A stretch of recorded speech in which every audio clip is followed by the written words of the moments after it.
If we were to look back at our early days in architecture school, the first thing that crosses our mind is the backbreaking projects we had to draft by hand and looking forward to using Autodesk softwares. Often we wonder how the architects of old endured an entire lifetime of architecture with no computer assistance. A double wall would take an entire day to draft by hand, but by using something like Revit, now it only takes less than a minute. Today, no one can even start their career in architecture without knowing how to operate a slew of softwares like Autodesk, Adobe, etc. This begs the following questions. Does being a successful architect depend on knowing all these softwares? What makes a good architect today? Architects like Brunelleschi and Frank Lloyd Wright lived long before Photoshop and AutoCAD. Why were they so brilliant? The simple answer is the human element. If you can bring out the human side in architecture and establish a strong relationship with your client that caters to both of your ambitions, needs, and the needs of the community where the building will be erected, then you are a brilliant architect.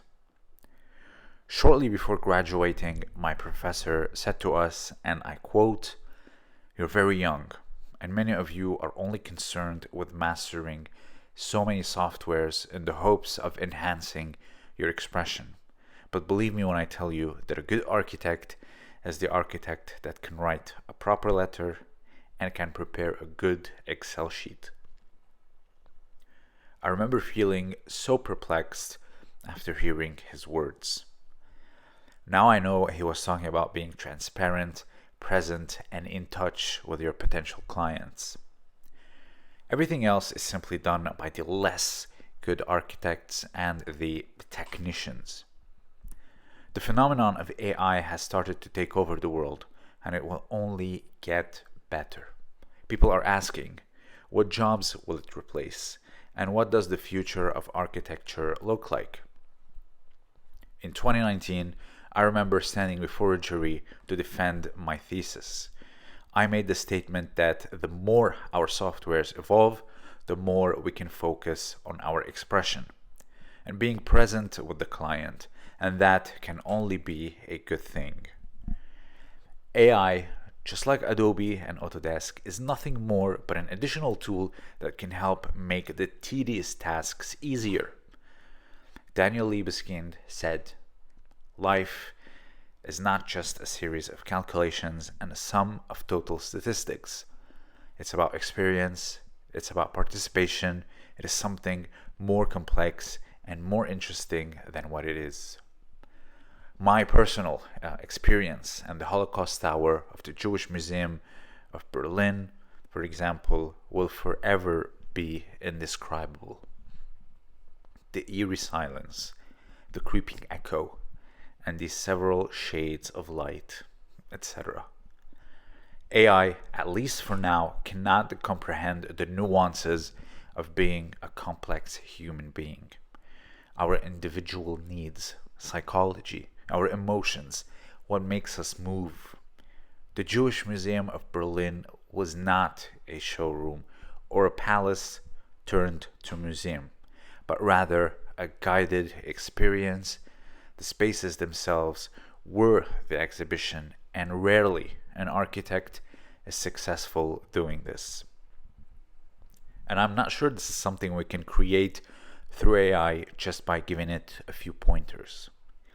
Human thought, culture, and subjective experience will be needed, as well as the thought process behind the little intricacies of architectural elements that combine together in order to affect the visitor.